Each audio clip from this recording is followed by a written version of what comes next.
وعلى آله وصحبه ومن والاه. سبحانك لا علم لنا إلا ما علمتنا إنك أنت العليم الحكيم. رب اشرح لي صدري ويسر لي أمري واحلل عقدة من لساني يفقهوا قولي. Alhamdulillah, mencintai Nabi Muhammad SAW adalah bagian dari mencintai Allah. Sebab Allah tidak pernah mencintai siapapun lebih daripada cintanya kepada Nabi besar Muhammad. Maka mencintai Allah berarti mencintai Nabi Muhammad. Mencintai Nabi Muhammad berarti mencintai apapun yang berkaitan dengan Nabi Muhammad, termasuk mencintai hari lahirnya Nabi Muhammad, mencintai sholawat, mencintai perkumpulan-perkumpulan yang mengingatkan kita kepada Nabi besar, mencintai ajaran Nabi Muhammad, dan juga mencintai Al-Quran, serta juga mencintai umat Nabi Muhammad SAW, termasuk juga diri kita sendiri, karena kita juga umatnya Nabi Muhammad. Jadi mencintai diri sendiri juga bagian dari mencintai Nabi Muhammad, karena kita ini adalah umatnya Nabi besar. Gimana caranya mencintai diri sendiri? Sudah katanya nggak boleh cinta diri sendiri. Oh cinta, kita harus cinta. Ibu-ibu kalau nggak cinta sama diri sendiri nggak dimandiin tiap pagi,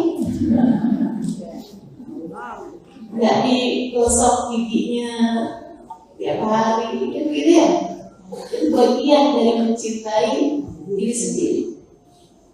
Kita rawat diri kita rawat akal kita. Makanya orang kenapa nggak boleh mabuk, kenapa nggak boleh narkoba? Karena orang tuh wajib mencintai diri sendiri. Ibu tahu nggak hukumnya makan? Wajib, wajib. Jadi kalau ada yang nggak boleh kita makan, dia nggak tahu hukumnya makan. Hukumnya makan adalah wajib. Jadi ada orang hidup nggak mau makan, dia tak melaksanakan kewajiban.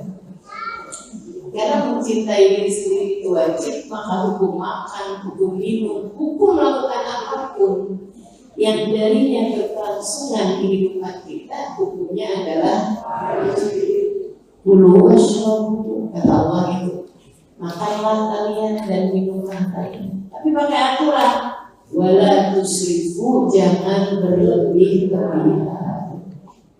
Kalau berlebihan, hukumnya jadi bisa makruh, bisa haram. Apalagi kalau kemudian sampai berlebih-lebihan, yang akhirnya membuat kita punya penyakit-penyakit, malah justru jadi gak sayang sama diri sendiri. Udah tahu punya diabetes, hobinya makannya yang manis-manis, namanya nggak sayang sama diri sendiri. Kita wajib menyayangi badan kita, kita wajib menyayangi akal kita. Makanya seperti yang tadi saya sampaikan, nggak boleh tuh merusak akal. Dengan apa merusak akal? Saya kasih tahu, mabok tuh merusak akal. Narkoba dan sejenisnya rusak akal, bukan hukumnya haram. Tapi sih ibu-ibu jarang, saya hampir nggak pernah lihat ibu-ibu mabok gitu. Palingan mabok pas lagi hamil ya. Sudah mohon maaf nih kalau bisa hadir nanti lagi mabok, apa taruh sudah lagi hamil gitu. Teman-teman sekalian, salah satu yang merusak otak, mohon maaf nih, nonton sinetron. Ada banyak dari sinetron itu yang merusak otak ya. Jadi bikin cara berpikir kita nggak benar gitu. Nah, mudah-mudahan kita semuanya tahu apa yang baik untuk mengkonsumsi akal kita, apa yang tidak baik untuk dikonsumsi oleh akal kita. Di antara itu semua, hal yang paling penting untuk kita sayangi adalah hati kita. Bagian dari mencintai Allah, mencintai Nabi Muhammad adalah mencintai diri sendiri. Dan teman-teman saudara sekalian, kalau kamu sayang sama diri kamu, biar nanti bisa kumpul sama Nabi Muhammad di hari akhirat, sayangilah hatimu. Sayangi hatimu. Ini kita perempuan nih, modal kita paling utama hati kita. Sebenarnya nggak laki nggak perempuan. Cuman kenapa saya khususkan perempuan? Karena memang semua dari perempuan bisa dilihat. Satu, yang kedua, karena perempuan itu suka baper. Apa tuh baper? Bawa perasaan. Perasaan itu tempatnya di mana? Perempuan suka bawa hati, bawa rasa hati, bawa mood. Makanya saya sampaikan kepadamu, sayangilah hati. Oke, tema pada hari ini wanita dan hati. Saya mulai ke belakang. Adanya aku. Sayangilah hati. Wanita dan hati. Teman-teman saudara sekalian yang saya muliakan, sayangi hatimu. Yang pertama, jangan biarkan dosa-dosa merusak kebersihannya. Idza adnaba al-'abd, kata Nabi Muhammad SAW, nakata fi qalbihi nuqtah sauda. Apabila seseorang mengerjakan dosa, maka akan tertorehlah di hatinya satu titik hitam. Idza taba wastaghfar muhib, kalau dia bertaubat, kalau dia beristighfar, menyesali dosanya, dihapus itu titik hitam. Kalau enggak, ya udah tetap aja. Kalau dia berbuat dosa lagi, satu titik hitam lagi. Kalau bikin dosa lagi, satu titik hitam lagi. Kalau bikin dosa lagi, satu titik hitam lagi, sampai penuh. Kalau udah hati yang penuh dengan titik-titik hitam, lama-lama nggak ditaubatin, lama-lama jadi berkarat. Karat ini yang Allah sebut dalam Al-Quran, A'udzu billahi minasyaitonir rajim, kallabal rana 'ala qulubihim bima kanu yaksibun. Karena kata Allah, sekali-kali tidak balran, ada ran, ada karat dalam hatinya. Balran 'ala qulubihim, ada karat di hatinya. Bima kanu yaksibun, sebab dosa yang telah mereka perbuat tanpa ditaubati, dibiarin, diterus-teruskan, ditambahi dengan dosa-dosa yang lainnya sampai jadi berkarat. Akibatnya karat apaan ya? Kalla innahum an rabbihim yawma idzin lamahjubun. Serang benar. Sekali-kali tidak. Kalau kamu biarkan roh itu dalam dirimu sampai kamu mati, innahum, sesungguhnya mereka yang punya roh dalam hatinya ini, an rabbihim, dari Tuhan mereka, yauma idzin, pada hari kematiannya, lamahjubun, benar-benar terhalang dari Allah. Putus hubungannya sama Allah. Apa maksudnya? Innahum yamutuna ala su'il khatimah, mereka mati su'ul khatimah, gak bawa iman. Na'udzubillah. Na'udzubillah. Mudah-mudahan Allah bersihkan Roh-roh yang ada dalam hati kita. Itu kalau hati udah berkarat kayak gitu. Kalau belum berkarat atau karat hati itu artinya hatinya udah mati. Jadi kalau misalnya belum berkarat gitu, tapi udah kotor banget gitu, cirinya apa? Kita mau tahu nih kondisi hati kita gimana. Kalau kondisi badan kita masih bisa check up, betul ya? Segitunya aja kadang-kadang ada yang ke 14-an juga check up sebulan atau setengah tahun sekali. Tahu-tahu meninggal dunia juga gara-gara penyakit yang sebenarnya seharusnya kalau di check up lanjut. Banyak yang kayak begitu. Penyakit hati lebih rumit lagi teman-teman. Kalau penyakit badan ujungnya adalah mati, penyakit hati ujungnya terhalang dari Allah, mati suruh Fatimah, mati gak bawa iman, na'udzubillah. Cirinya apa kalau hati udah mulai sakit, udah gak lagi sehat? Cirinya kalau dengar nasihat gak mempan. Kalau masih mempan dengar nasihat, masih ada itu hatinya tuh masih kayak ini saya, gitu. Nah itu berarti hatinya masih ada nafas kehidupan, ya masih hidup. Ya mungkin masih ada kotor-kotornya gitu. Tapi kalau udah begitu disebutin tentang hati yang kotor masih normal.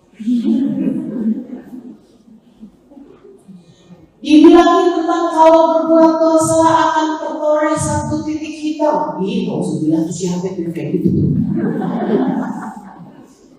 Nggak pernah merasa bahwa itu ditujukan untuk dirinya sendiri. Orang cerita tentang dosanya ini, dosanya itu, dia selalu cari-cari orang lain gitu, yang bukan dirinya sendiri. Ini teman-teman sekalian merupakan ciri dari hati yang sudah berpenyakit. Mudah-mudahan kita tidak masuk semuanya. Kalau dengerin nasihat, ya itu saya. Ustazah lagi cerita tentang saya. Ustazah ini kok tahu ya? Saya banget tuh dibilangnya sama Ustazah. Gimana nih caranya? Saya pengen hati saya sempurna. Saya pengen hati saya benar. Ya betul, itu benar. Jadi itu kalau kamu sayangi hatimu, wahai segenap wanita, hal pertama yang harus kamu lakukan adalah jauhi dosa. Tinggalkan dosa. Yang udah terlanjur gimana Ustazah? Yang udah titik-titik hitam, ditaubatin, diistighfarin, dimohonkan ampun yang serius. Saya baca istighfar, gimana bacanya? Astagfirullah. Kalau kamu kena tilang polisi, terus kita polisi kamu bilang ini, maafin. Itu kamu kira-kira bakalan dirahatin apa malah jadi besar? Ibu tuh mau lagi istighfar, coba deh ingat-ingat ibu gimana cara istighfar sambil nonton TV gitu kan, liatin sinetron sambil nonton astagfirullah. Ini saya rasa malaikat gua bingung ya apa nih? Itu dosa banyak gitu. Masya Allah. Meskipun malaikat udah mesti ada hitungannya semua ya. Cuma saya lagi jadi mikirin aja, ini malaikat rokib atau malaikat atid. Katanya malaikat rokib, malaikat atid, dia kagak sungguh-sungguh istighfarnya. Lagian tuh sambil nonton kayak begitu, tapi kayaknya jatah kamu dah. Kata malaikat atidnya, tapi kan dia istighfar gitu.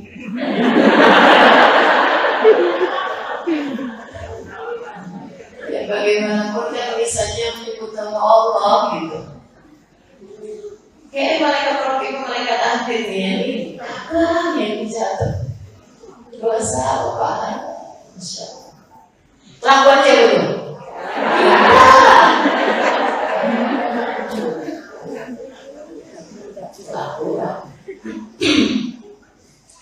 Teman-teman sekalian, istighfar dengan sungguh-sungguh, memohon ampun dengan sungguh-sungguh, datang kepada Allah dengan menenangkan air mata.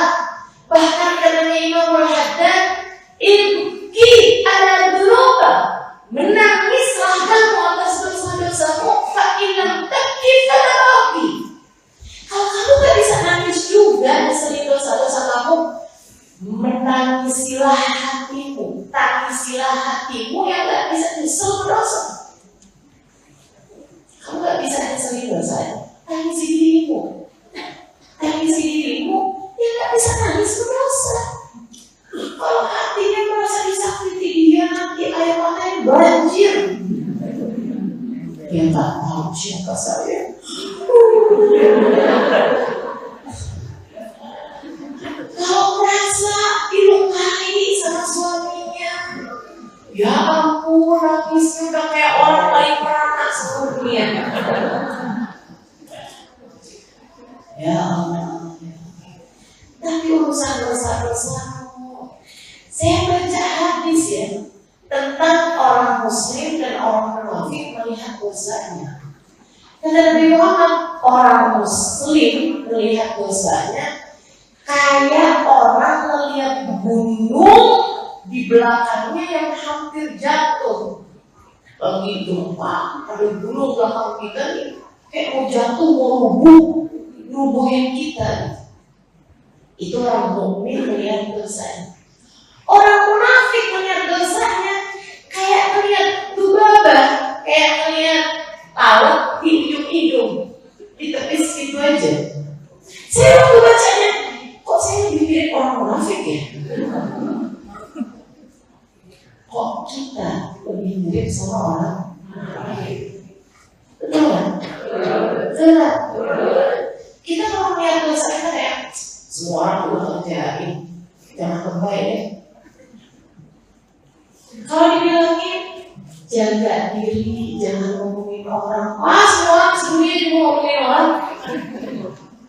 Yang saya omongin juga ngomongin saya, kan sama aja gatel. Gatel. Masya Allah.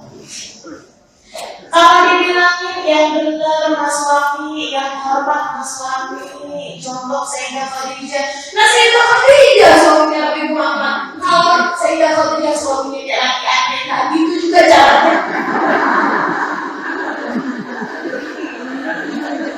Ada yang gitu.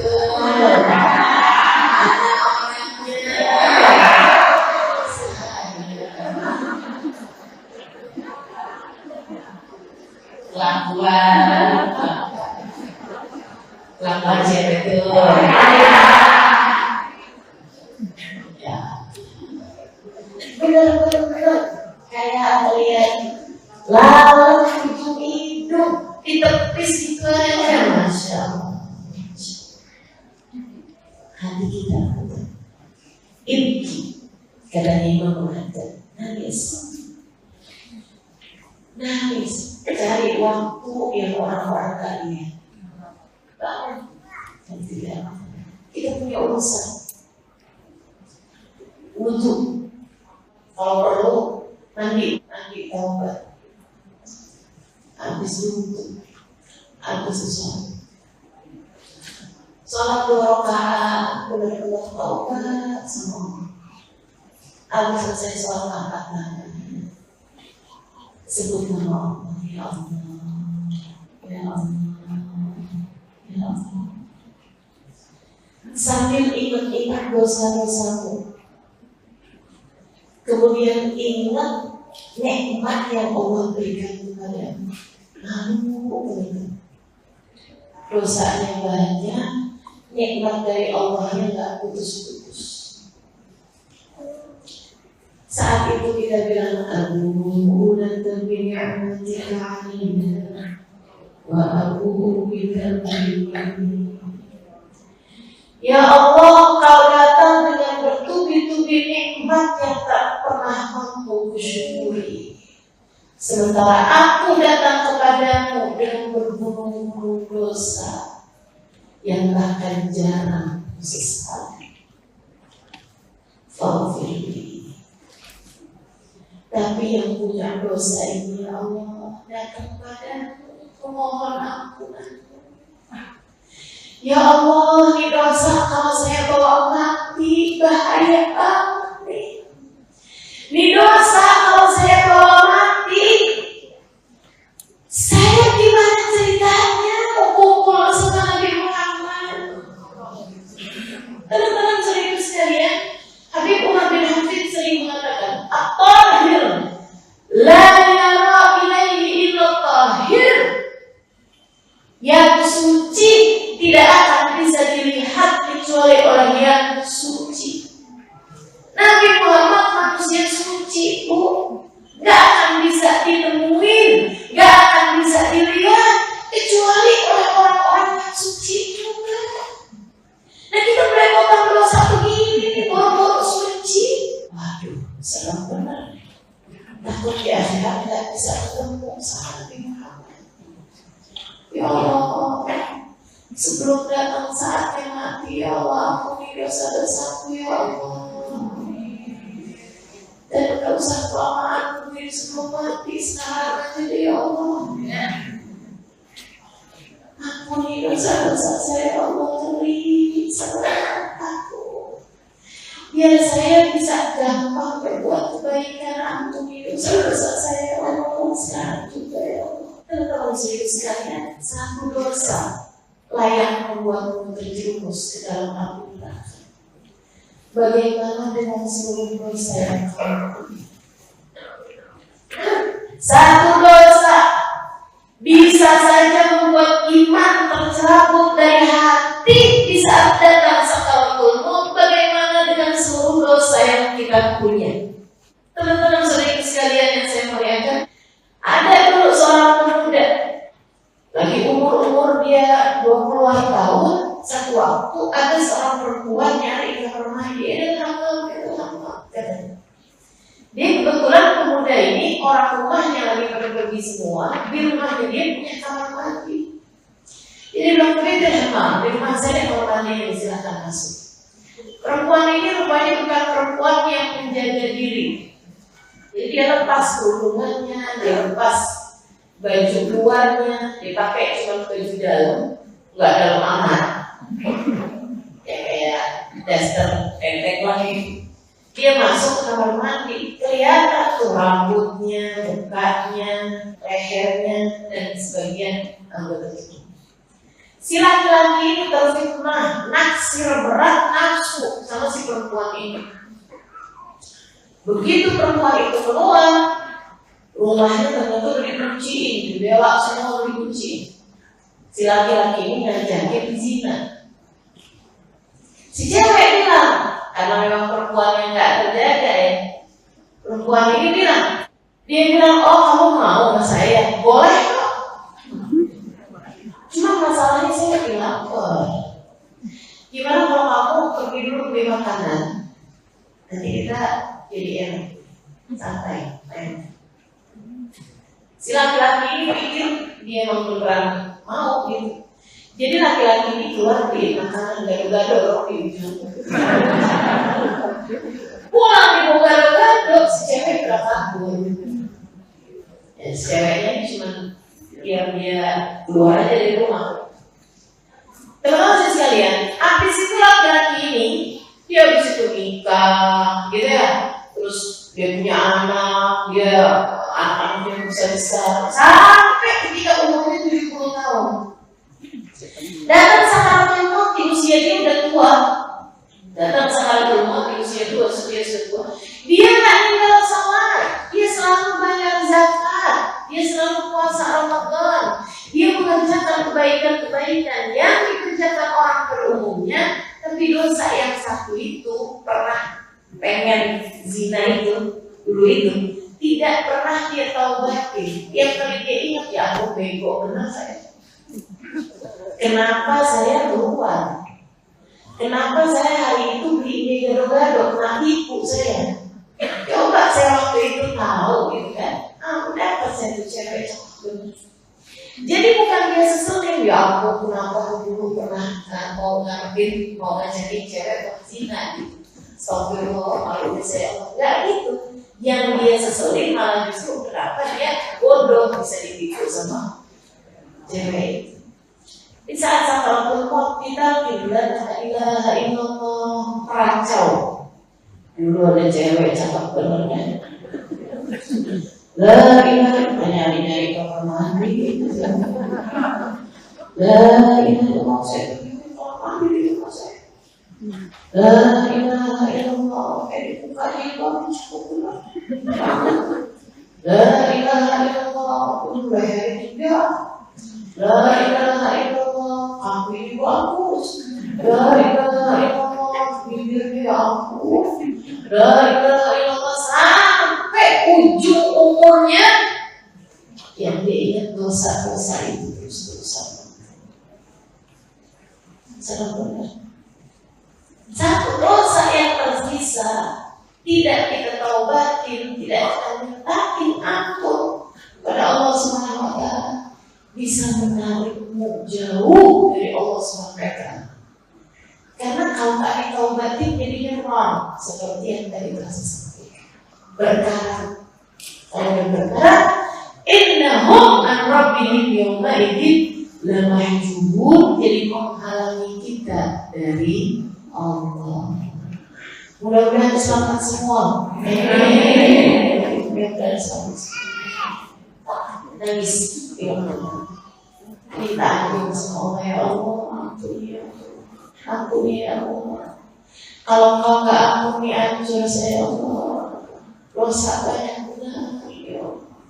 Gimana caranya menghadapmu ya Allah dengan dosa-dosa segini banyaknya malu ya Allah. Ampuni aja ya Allah. Ampuni aja. Nangis yang benar-benar. Kamu bisa kok selama ini nangis ketika merasa terbolimi. Kamu selama ini bisa kok nangis kepada Allah ketika kamu merasa dikhianati. Betul gak? Ya Allah, kau nggak lihat dia berbuat kayak gitu, ya Allah. Capek banget nangis kamu waktu itu. Kenapa kalau aku besar-besar kamu gak bisa nangis? Padahal kamu yang telah berbuat zalim terhadap dirimu sendiri, terhadap hatimu yang seharusnya kamu jaga biar tetap bersih. Ternyata kamu korekkan di dalamnya titik-titik hitam yang kalau dibiarkan bisa menjadi karat, bisa menjadi ram yang ujungnya menghalangimu dari rahmat ridhonya Allah Subhanahu wa taala. Bahkan kalau Allah bermurka bisa dicabut iman di dalam hati kita. Insyaallah benar-benar Allah selamatkan kita semua. Itu satu penting. Kalau kamu mau menyayangi hatimu nih, bicara kita nih perempuan dengan hati kita sayang sama Nabi Muhammad, kita sayang sama diri kita sebagai umat Nabi Muhammad. Biar nanti di hari akhirat kita bisa mendapat Nabi Muhammad, bisa kumpul sama Nabi Muhammad, bisa ucap salam kepada Nabi Muhammad. Ayat Tuhan, ampuni atau beristighfar, mohon ampun kepada Allah atas segala dosa-dosa kita. Apalagi bulan sekarang, bulannya istighfar, bulan Rajab, bulannya taubat, bulan Rajab, bulan memperbaiki hubungan antara Allah SWT. Begitu habis selesai salam subuh, begitu habis selesai salam dari sholat subuh, sama habis selesai salam dari sholat maghrib, segera angkat tanganmu, kemudian berdoa Allahumma firli warhamni Allahumma firli warhamni Allahumma firli warhamni ya Allah ampuni, ya Allah sayangi, ya Allah kembalikan aku di jalanmu, ya Allah, ya Allah ampuni, ya Allah sayangi, ya Allah kembalikan aku di jalanmu, ya Allah. Minta begitu. Insyaallah siapa yang sampai dengan akhir bulan istiqomah mengerjakan ini, mudah-mudahan Allah akan ampuni seluruh dosa-dosa. sungguh-sungguh minta ampunnya. Itu yang pertama, teman-teman sekalian. Sayangi hatimu, sayangi dirimu dengan cara jauhi dosa-dosa. Yang keduanya, sayangi hatimu, taruh dalam hatimu rasa cinta hanya kepada yang semestinya. Biarkan cintanya tertahta dalam hatimu. Dan orang-orang yang diperintahkan oleh Allah dan Rasulnya untuk kita mencintainya. Dan juga orang-orang yang cinta padanya mendekatkan kita pada cinta pada Allah dan Rasulnya. Itu. Cintai Allah, cintai Rasulullah. Nah, cintai orang-orang yang diperintahkan kepada kita untuk mencintai mereka. Siapa? Allah perintahkan kita untuk cinta kepada suami kita, bukan suami orang, suamimu sendiri. Sayangi, cintai sepenuh hatimu. Kenapa? Karena Allah perintahkan dirimu untuk mencintainya. Cintai, sayangi teman-teman. Sebab kalau nggak disayangi, nggak dicintai, kenapa ya? Ada yang lain yang dia bukan. Saya nggak pernah itu saya itu ya. Kalau kamu nggak sayangi, kamu nggak cintai, taat kepadanya berat. Betul nggak? Orang tuh kalau nggak cinta, mau ngikutin berat. Orang kalau nggak cinta, apalagi benci ya, mau dijalanin apa yang diperintahkan berat. Teman-teman sekalian, berat. Makanya kita kerjain aja yang benar dan sayangin yang benar. Subhanallah, suami juga diperintah. Jadi kalau kamu bilang, Ustazah, istri doang yang disuruh mencintai, menyayangi suaminya, enggak. Allah tuh adil, teman-teman sekalian. Demi untuk hatimu, Allah juga kasih perintah sama kaum laki-laki untuk menyayangi dan mencintai istrinya.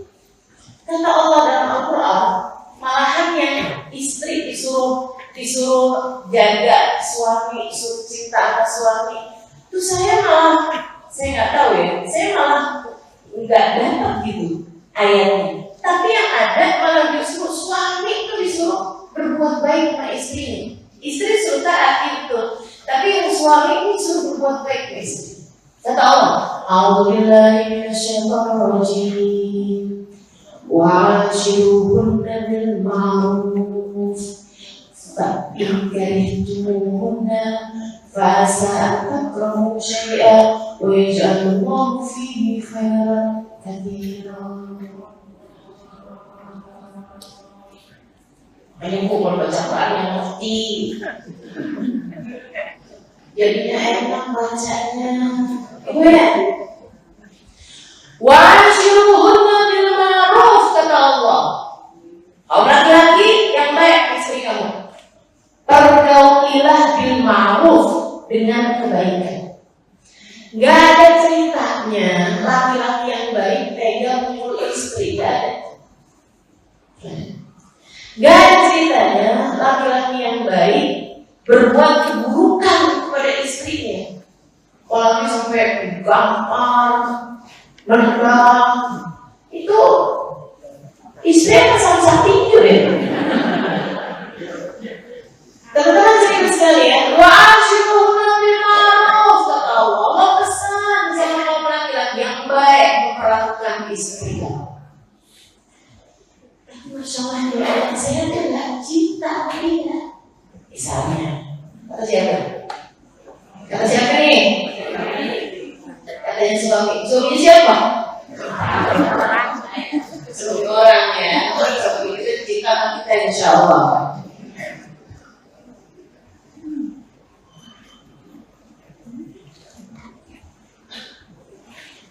Tapi masalahnya Allah saya gak cinta sama dia. Ada loh orang laki-laki itu banyak gak cinta sama istrinya.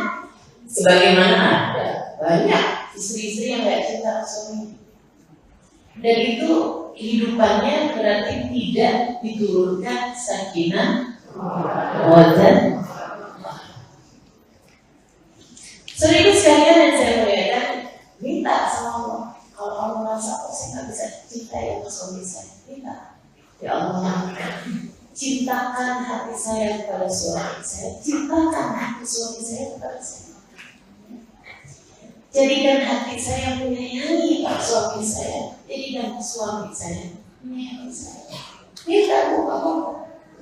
Yang penting halal, suaminya sendiri. Jangan minta suami orang buat saya nikah. Atau minta yang bukan mahram, yang bukan halalnya ya. Ya Allah, jadikan orang itu menyayangi saya, sehingga setiap bulan dia transfer kepada saya.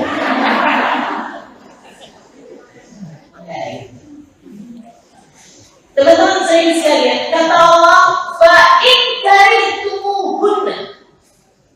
Nih, jika bahkan kamu benci sama istri kamu, Allah tuh udah nggak suka aja, benci kata Allah, karihtumuhunna. Jika bahkan kamu nggak bisa cinta sama istri kamu, jika bahkan kamu nggak bisa sayang sama istri kamu, tetaplah berbuat baik padanya. Allah sayang banget gak sih kita ini kalau perempuan? Allah tidak tega, kamu dijahatin ke suami kamu, aku tidak tega ke Allah. Fa'in karihtumuhunna fa'asa an takrahu syai'an wa yaj'alullahu fihi khairan katsiran. Jika bahkan kamu gak cinta sama istri kamu, tetaplah berbuat baik, Allah akan menjadikan untukmu kebaikan yang sangat banyak. Saya ketika bacanya, berasanya kayak bukan firman, maksudnya bukan dari pencipta kepada makhluknya, tapi rasanya kayak dari mertua kepada mantunya untuk anak kesayangannya.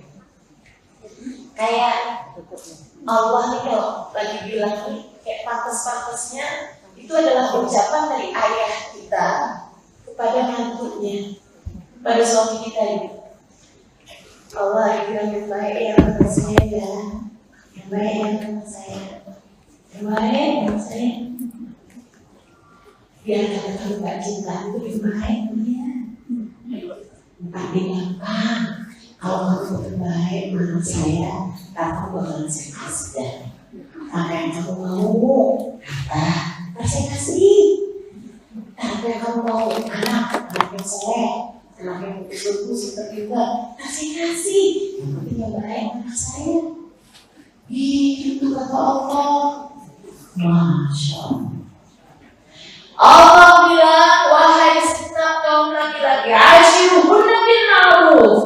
Perlakukan istrimu dengan baik, perlakukan istrimu dengan manis. Jika bahkan kamu gak cinta sekalipun sama dia, fa'in karihtumuhunna fa'asa an takrahu syai'an wa yaj'alullahu fihi khairan katsiran. Berapa banyak kamu gak mencintai sesuatu, tapi kamu tetap berbuat baik padanya, Allah akan bagi kepadamu kebaikan yang sangat banyak. Masya Allah. Allah jaga hati kita. Nah, kita juga mesti jaga hati kita. Benar-benar jadikan yang layak bertahta dalam hatimu, yang tidak akan kamu sesali di akhirat nanti. Kalau mencintai, mohon maaf ya, mohon maaf. Mencintai aktor Korea,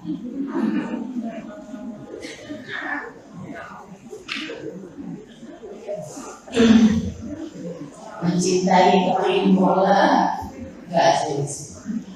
Mencintai yang nggak layak lah dicintai. Ustaznya cuma seneng lihat kayak doang, ya sih nggak apa-apa. Sambil mengagungkan ciptaan Allah saja. Menikmati berbagai karunia. Teman-teman sekalian yang saya muliakan,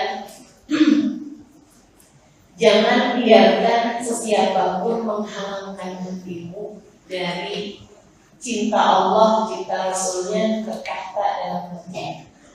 Ya, cintai Allah, cintai Rasul. Kalau teman-teman baca kayak ayat yang tadi itu saya bacain, Gimana kita tuh nggak cinta sama Allah? Allah tuh segitu baiknya sama kita. Gimana kita nggak cinta sama Allah SWT? Allah itu Masya Allah. Mata kamu pernah nggak kamu pakai bau masin? Banyak. Pernah nggak kamu pakai mata atau kamu nggak bisa kita? Kalau misalnya itu terjadi, pantas ya? Tapi Allah nggak ada jadi itu buat kamu. Allah nggak ada jadi itu. Teman-teman sekalian, mulut kamu pernah berbuat dosa? Sering. Tapi ada nggak di sini rem mata atau gigi rontok?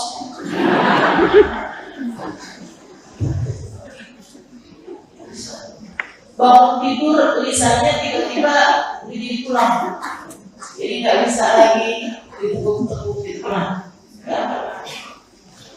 Kita berbuat dosa banyak, tapi Allah terus saja mengampuni, Allah terus saja memaafkan.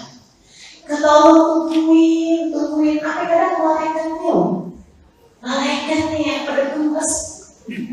Malaikatnya, ya Allah ini nanti gimana dia habis ini gimana? Allah tungguin. Siapa tahu habis ini dia bertahu. Siapa tahu habis ini dia berbuat baik. Makanya sampai ada hadis ya, Allah senang sama taubat hambanya. Seperti senangnya orang yang lama gak punya anak kemudian hamil. Seperti senangnya seorang musafir yang kehilangan kendaraannya kemudian nemu. Seperti senangnya seorang yang sangat haus ketika kemudian mendapati air. Innallaha afrah min taubatil 'abd min ad-du'anil walid wa min al-talil wajib wa min al-aqimil walid.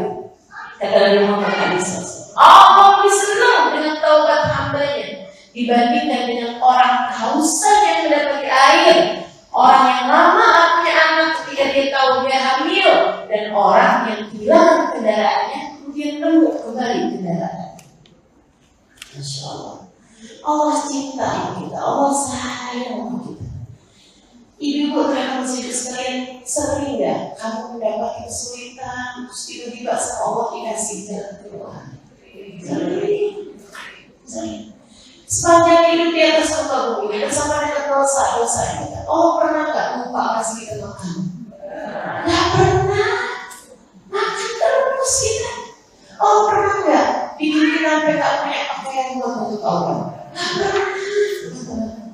Allah begitu baiknya sama kita. Apa yang jadi kebutuhan kita semuanya dikasih sama Allah SWT. Yang begitu masa kamu gak cinta, yang begitu masa hati kamu tidak terpaut padanya, yang begitu kamu kemudian mau meninggalkannya, ya sayang, rugi di kita, teman-teman, rugi di kita. Maka jadikan hatimu yang bertahta di dalamnya adalah cinta kepada Allah, cinta kepada Nabi Muhammad SAW. Kalau cinta kepada Nabi Muhammad, ya Allah, itu Nabi gak pantas banget buat gak dicinta. Nabi itu gak pantas buat gak dicinta. Orang yang gak cinta kepada Nabi Muhammad karena dia gak kenal Nabi Muhammad atau orang gila.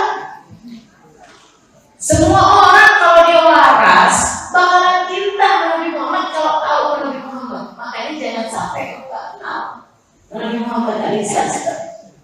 Teman-teman sering sekalian, dan ketika kamu merasa alhamdulillah Ustazah, saya akhirnya ngerti cinta Nabi Muhammad.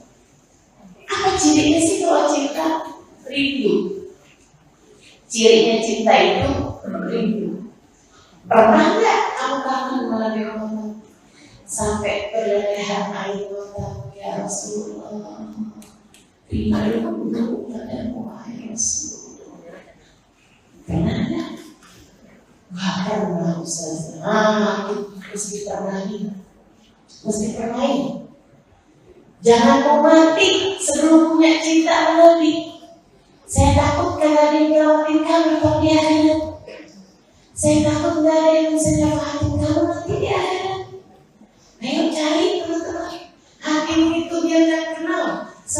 cinta kepada Nabi besar Muhammad sallallahu alaihi wasallam. Biar kalau ada apa-apa sama kita di hari akhirat, kita masih bisa memanggil namanya. Karena Nabi Muhammad itu adalah manusia yang diberi kekuasaan paling besar di akhirat nanti. Manusia yang diberi kuasa paling besar di akhirat nanti. Pejabat paling tinggi di akhirat nanti adalah baginda kita Nabi besar Muhammad. Ana sayyidul awwalin wal akhirin wal fakhr. Saya adalah pemimpin semua umat manusia yang dulu maupun yang akan datang, dan saya tidak bangga atas hal tersebut. Miftahul jannah, yaitu kunci surga saya yang bukan. Dalam hadis yang lain Nabi Muhammad bilang, ada pembantu tahta riwa'i yaumil qiyamah. Nabi Adam dan Nabi yang sesudahnya hanya akan berada di belakang berlaku di akhirat nanti. Saudara sekalian yang saya muliakan, bukankah penting bagimu untuk datang di negeri akhirat dan kamu punya rasa cinta, apalagi dicinta oleh pejabat tertingginya? Di akhirat nanti pejabat tertingginya bernama Muhammad. Di akhirat nanti manusia yang paling berkuasa bernama Nabi Muhammad, yang mengatakan anak awal man dakhala jannah, aku adalah orang pertama yang akan masuk surga. Sebab kunci surga berada di tanganku.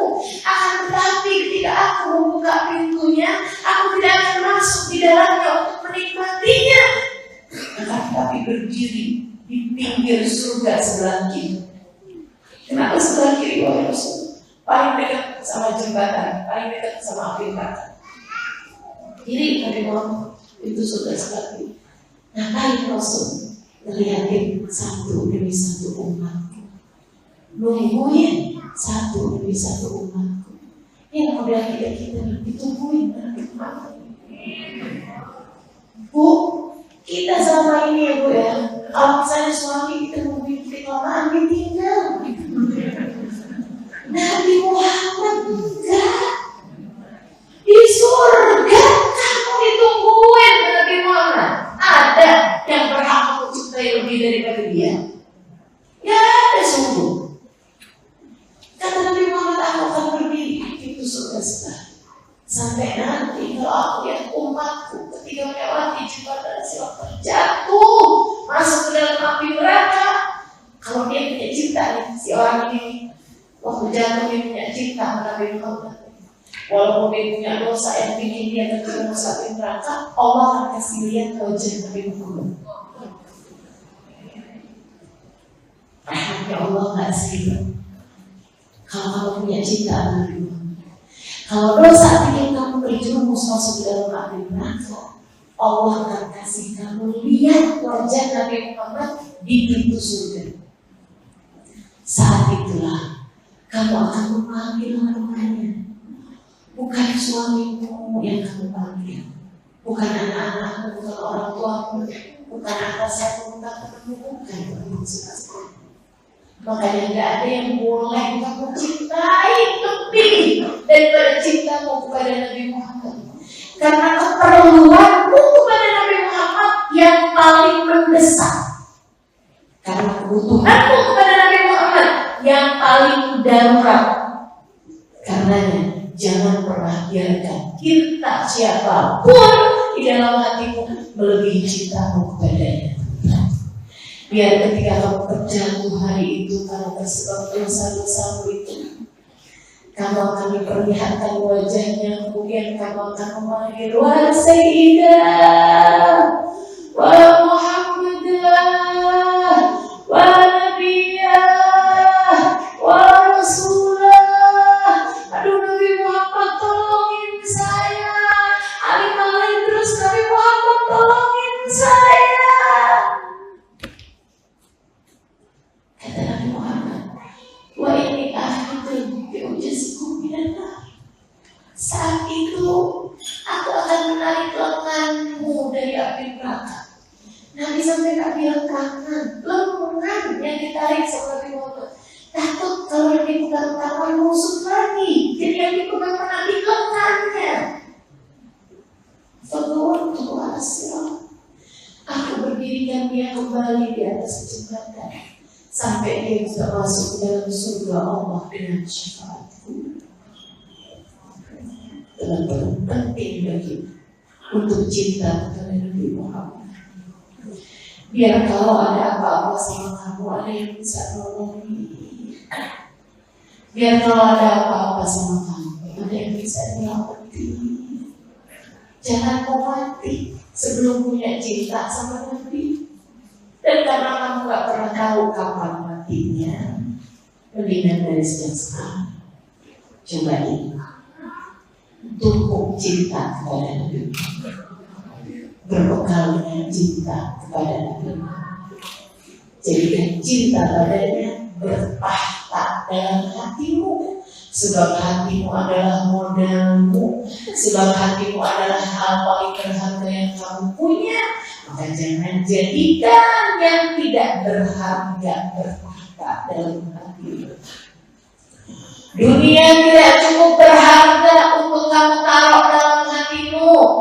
Rumahmu gak cukup berharga untuk kamu taruh dalam hatimu. Rumahmu kamu tinggali aja, gak usah masukin ke dalam hati. Mobilmu kamu kendarai aja, jangan kamu masukin ke dalam hati. Bajumu kamu pakai aja, gak usah kamu masukin ke dalam hati. Yang kamu masukin dalam hati harus yang paling berharga. Sebab hatimu begitu berharga, teman-teman. Kamu ngadep Allah pakai hati.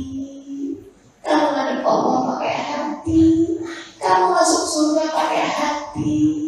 Kamu bisa sampai kepada Allah pakai hati. Maka jangan biarkan kamu taruh dalam hatimu kecuali yang lebih berharga. Cinta kepada Allah, cinta kepada Rasulullah, cinta kepada siapapun yang kamu diperintahkan Allah dan Rasulnya untuk mencintainya, dan cinta kepada yang mendekatkanmu kepada cinta Allah dan Rasulnya. Cintai para ulama, anak yatim, mendekatkanmu kepada Allah dan Rasul. Cintai habaib, cintai syaraif yang punya nasab Yakub Nabi Muhammad, sebab mereka mendekatkanmu kepada Nabi Muhammad. Cintai para sahabat Nabi Muhammad, sebab mereka mendekatkanmu kepada Nabi Muhammad. Cintai orang-orang soleh, cintai para nabi, cintai umat Nabi Muhammad SAW secara keseluruhan. Maka kamu layak untuk mendapatkan cinta Allah SWT dan Rasul. Jadi sekalian yang saya katakan, itu yang kedua. Itu ya. Yang pertama, kalau kamu sayang sama hati kamu, jauhi rasa. Yang kedua, kalau kamu sayang sama hati kamu, taruh dalam hatimu cinta pada yang layak untuk mencinta. Kemudian yang terakhir, teman-teman sekalian yang saya muliakan, jaga hatimu, jangan biarkan penyakit-penyakit ada di dalamnya. Udah, gak usah disiksa menghasut orang. Jangan punya benci, jangan punya sebel orang. Hati kalian begitu berharga. Jangan mau hatimu terkontaminasi, rusak gara-gara kesombongan, gara-gara kebencian. Siapapun orangnya gak pantas buat ngotorin hati kamu. Jangan ngomongin. Hati kamu modal. Jangan kamu biarkan rusak hanya karena kebencianmu dengan seseorang. Jauhi. Jangan pernah merasa, tapi yang itu emang orangnya emang ngeselin sih. Gak bisa. Atau semua orang tuh sebenarnya saya maafin ya, kecuali dia. Yang itu gak bisa deh, pokoknya gak bisa. Atau begini, saya sih udah maafin dia sekarang, tapi taruh di akhirat. Tunggu itu ya, saya mau nanya beneran gak sebenarnya? Ini ya orang-orang yang suka bilang, entar saya tuntut di akhirat. Itu udah diangkat apa di akhirat? Panitia harus di orang surga.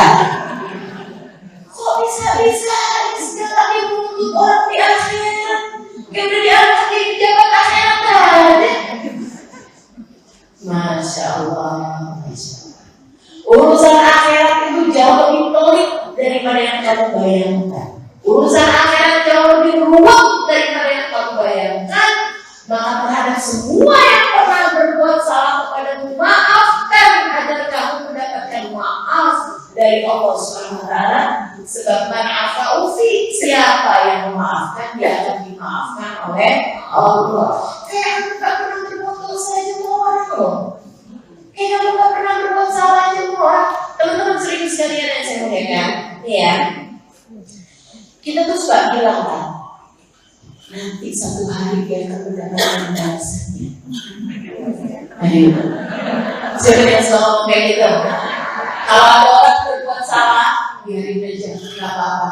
Biar Allah yang balas, biar nanti dia akan mendapatkan balasannya karena itu nyata.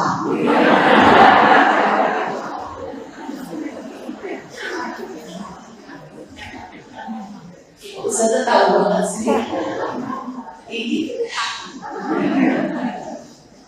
Teman-teman sekalian saya muliakan. Nih, kamu kan suka bilang nanti biarin dia dibales, nanti biarin dia mendapatkan balasannya.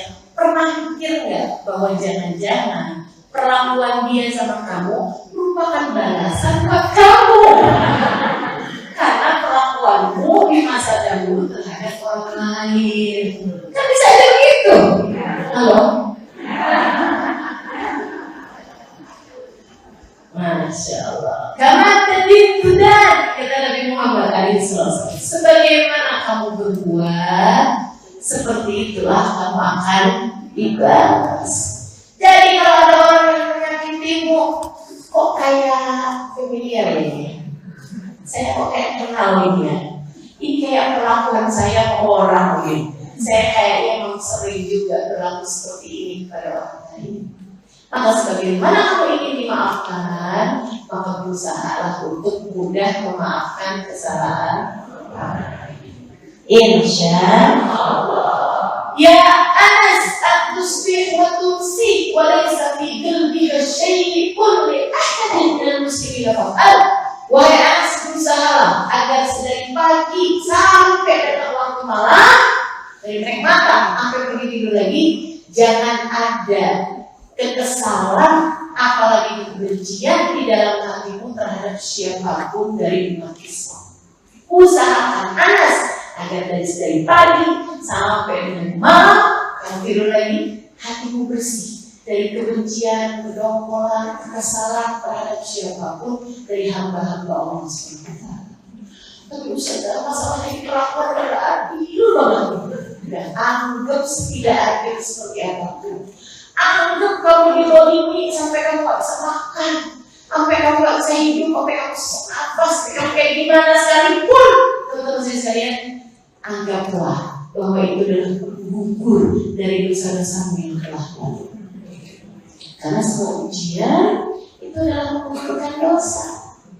Maka di waktu malam sebelum tidurmu kamu bilang, ya Allah, jika sepanjang hari ini ada yang melukaiku, jika sepanjang hari ini ada yang telah berbuat jahat denganku, jika sepanjang hari ini ada yang membicarakan aib-aibku, jika sepanjang hari ini ada yang membohongiku, ada yang melakukan hal yang tidak baik padaku, saksikanlah ya Allah, sudah memaafkan dia, maafkanlah mereka semuanya ya Allah. Itu sudah paku. Sedekah. Bisa? Bisa Ustaz, kalau lagi nggak ada yang gede banget. Gede banget, berat banget loh Ustaz. Iya memang ya. Tapi kan yang berat-berat itu tuh yang bikin kita naik. Insya Allah. Itu teman-teman sekali 3 hal itu. Kalau kamu jalaninnya dengan benar, hatimu punya nilai di sisi Allah. Tinggalin dosa, taruh dalam hatimu yang berhak kamu cipta. Kemudian yang ketiganya, jauhkan dari segala kebencian, jauhkan dari segala penyakit. Semua itu 3 hal tersebut kamu jalankan dengan sabar hari demi hari. Kamu berusaha istiqomah di jalan ini, teman-teman sekalian. Hari demi hari tinggalin dosa, hari demi hari semakin mencintai Allah, mencintai Rasulnya. Kemudian lagi hari demi hari kamu jauhi segala penyakit-penyakitnya hati. Hatimu akan menjadi pusat pandangan Allah.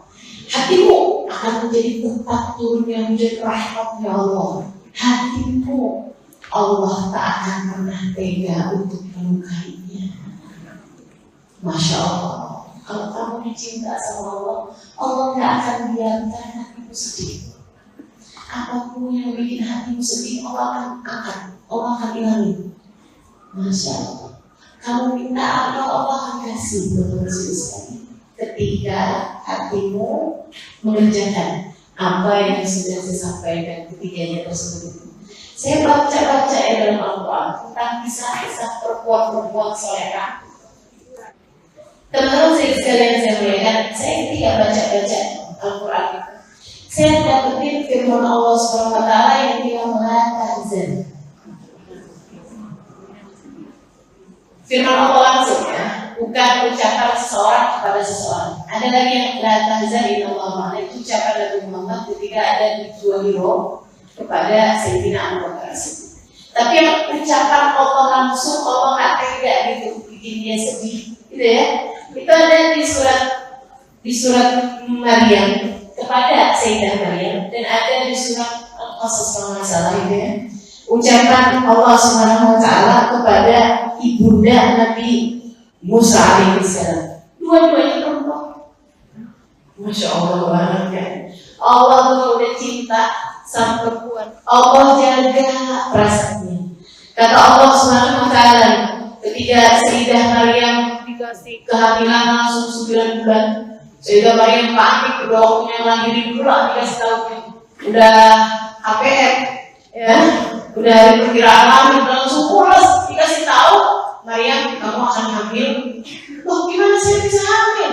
Habis itu langsung besar perutnya, langsung waktunya melahirkan. Sayyidah Maryam panik keluar dari tempat beliau tinggal, kemudian nyari tempat untuk beliau menyelamatkan diri, melahirkan anaknya dengan selamat gitu, sampai di bawah sebuah pohon kurma. Beliau bersandar di sana. Beliau bilang, ya laitani itu qabla hadza wa kuntu nasiyan mansiya. Ya ampun, mati aja begini saya terus kemudian menjadi orang yang terlupakan, orang lain udah apa-apa, dan daripada saya hidup kayak begini, ya ampun, mana sakit banget mau melahirkan, gak ada ibu, gak ada suami. Emang gak punya suami? Kata Allah, fanadaha min tahtiha alla tahzani wa ja'ala rabbuki tahtaki sariyya. Allah memanggil dari arah bawah. Dari sayangnya Allah kepada Sayyidah Maryam, Allah nggak, suaranya tuh nggak dari arah atas gitu, nggak dari arah samping kanan kiri kayak dibisikin, enggak, suaranya dari bawah. Dan sayangnya Allah kayak yang saya ngertiin kamu, sama kayak kita kalau lagi ngomong sama anak kecil, kalau kita sayang sama anak kecil tersebut, kita lagi nggak marah, dia yang marah, kita mesti akan menunduk. Tapi kalau kita yang lagi marah, kita akan bilang, lihatin mama. Ya mama, sudah naik itu gabungnya. Iya ya, kalau kita lagi marah. Tapi kalau dia yang lagi marah, pasti kita yang nunduk. Kita akan bilang, nah maafin mama ya sayang. Kita yang nunduk, kita yang melihat dia ke atas. Allah begitu bisa dengerin. Fanadaha min tahtiha. Maka Allah manggil dari arah bawah. Allah tahzani. Apa yang dibilang sama Allah? Bukan Maryam, taatlah kepada aku adalah Tuhanmu. Maryam yang terima, ini adalah keputusanku. Aku mau bikin kamu hamil, semau aku yang Maryam, aku Tuhanmu dan kamu hambaku. Gak gitu. Apa yang disampaikan oleh Allah SWT? Wahai Maryam, Allah tahzani, jangan sedih ya Maryam, jangan sedih. Ucapan Allah itu jangan sedih. Yang di surat tentang Yukabit ibunda Nabi Musa juga kayak begini. Fadadnahu kaita berra'ayuha wa la tahzan. Kami balikin lagi Musa ke dalam buayan ibundanya sampai fahamatna alaihi al-maradi'. Kami halalkan ibu susu ketika nyusuin Nabi Musa. Nabi Musa setiap kali disusuin orang lepeh, susuin orang lepeh lagi sampai balik pada ibundanya. Dia menyusu dengan begitu semangat, begitu gembira. Aku balikin Musa wahai Nabi, aku balikin kepadamu. Biar kenapa ya Allah? Biar jadi tanda kekuasaanmu gitu. Allah maha berkuasa. Fir'aun gak berkuasa. Enggak, berdoa ayuha, biar Yukabir tenang hatinya, walau tahzan, biar Yukabir tidak sedih lagi, biar Yukabir tidak sedih lagi, biar ibunda Nabi Musa tidak sedih. Aku balikin Musa untuknya. Teman-teman serius sekalian, jika hatimu kerjain yang 3 hal tersebut, hatimu berharga di sisi Allah. Kalau hatimu berharga di sisi Allah, Allah bakal menganggap kesedihanmu penting di matanya, sehingga Allah akan jauhkan segala hal yang membuat hatimu sedih. Yang membuat hatimu sedih. Dan kali kamu merasa sedih, Allah bilang jangan sedih, jangan sedih. Apa sih yang bikin kamu sedih? Oh, saya begini, oke, baik, saya hilangin semua yang membuat hatimu sedih. Masya Allah. Ya, belajar buat menjadi seseorang yang ngerti bagaimana menyayangi hatinya. Ya, insya Allah, mudah-mudahan kita jadi orang-orang yang bisa menyayangi hati kita, menjadikan hati kita selamat menghadap Allah SWT dengan doa yang sama, insya Allah. Ya hati yang dunia salihah jami'ah syariah, la'ahu kita bi Muhammad sallallahu alaihi wa ala wasallam. Al-Fatihah.